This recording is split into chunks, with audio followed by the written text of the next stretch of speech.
Blue Lock chapter 321 is here and things are getting interesting.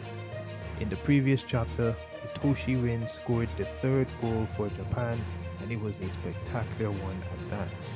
It's safe to assume that Nigeria is going to lose, but will they manage to score at least one goal?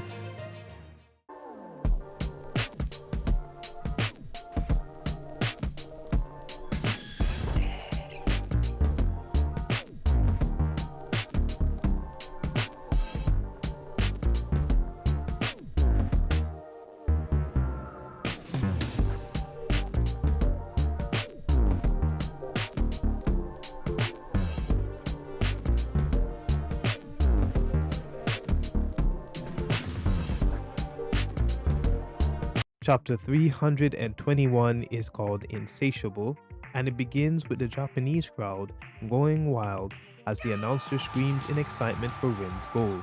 He recaps the entire play, even showing us Rin using Isagi as a linchpin in 4K. He describes the double aces as a well-oiled machine that fits perfectly to unleash an explosive gear shot.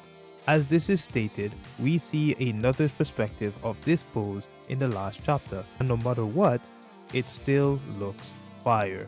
If it's one thing I know about Rin, is that he always has the most spectacular poses. Isagi looks at Rin, not even mad, just grinning like it's the best day of his life. He asks Rin if he had been planning that goal the whole time, and Rin was basically like, yeah, I did. He explains that whilst Isagi was stuck in his logic, he knew that Onazi would try to stop him. However, if Rin let that happen, Isagi would have easily scored with his two-gun volley. In other words, Rin confirms that Isagi Yoichi is the GOAT. So, he gave into instinct, stole the ball, and shot immediately. This man is so greedy. He couldn't even let Isagi have any success, but Isagi is a better man than me because I would have crashed out. Rin concludes that he will do whatever it takes to surpass our protagonist, as well as destroy Sai whenever he comes to play for the team. And hate is just strong with this one. Sai and Isagi live rent-free in his mind. Anyways, Yoichi doesn't back down from this challenge, stating that Rin should just bring it on, because no matter how creative he gets, he'll use it to get stronger.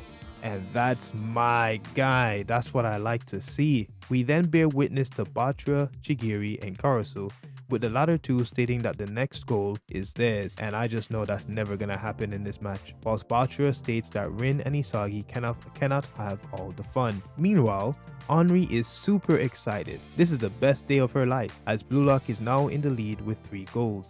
She celebrates how lively the boys are and how well they are working together to score spectacular goals, stating that their offense is perfect, their scoring is perfect, and their way of finding new patterns is perfect.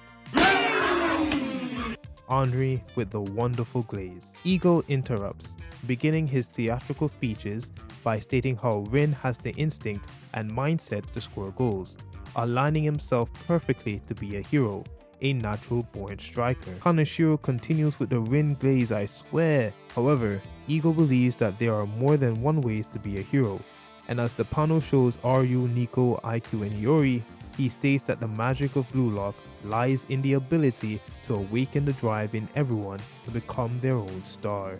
I like this, emphasizing how defenders can also be heroes in the game of soccer. Meanwhile, the next page shows that we have 15 minutes left of the game.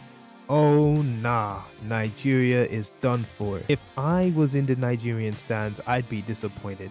Ain't no way. Regardless, the Nigerian team are down in the dumps. They know they can't win, with this one guy, is this still Sadiq? Claiming that scoring 3 goals would be impossible in 15 minutes, with Oba Bona regurgitating that Japan is strong. And Kuso is dead silent, which is a surprise to me because usually he will be talking and glazing Isagi like crazy. But I still have faith that he will score a goal because there has to be a deliberate reason why we aren't seeing his thoughts in the latest chapters. Meanwhile, Bello asks everyone if, despite them losing, if the match is kind of fun. Fun? I didn't know losing could be fun. Obo slightly agrees, stating that this is the first time that he's played like this, where everyone is gunning for a goal. The other players also share this enthusiasm.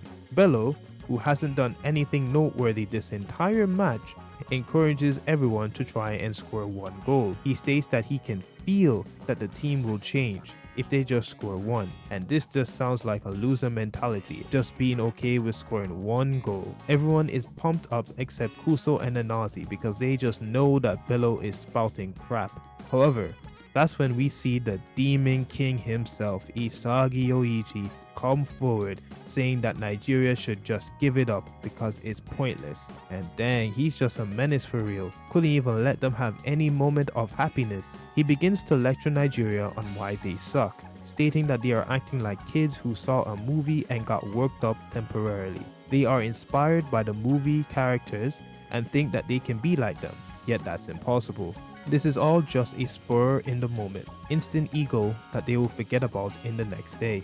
In short, that is not enough to change anyone. And just look at Kuso right here, he is mesmerized. He spent the whole first half of the game praising Isagi and is now just listening to him like a good student.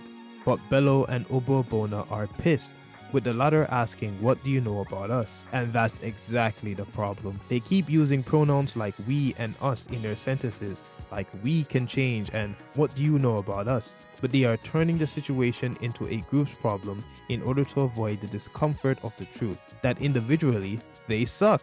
You know what they say, misery loves company. Isagi then pulls out the one finger and proceeds to educate Nigeria even further, saying that he is speaking to them individually and not as a group, and that they should empty out their heads and consider what do they feel when they fight against Blue Lock. And this is hilarious because Isagi really hit them with the think mark meme. He really wasn't feeling threatened by Nigeria and had to educate them so that they could play better.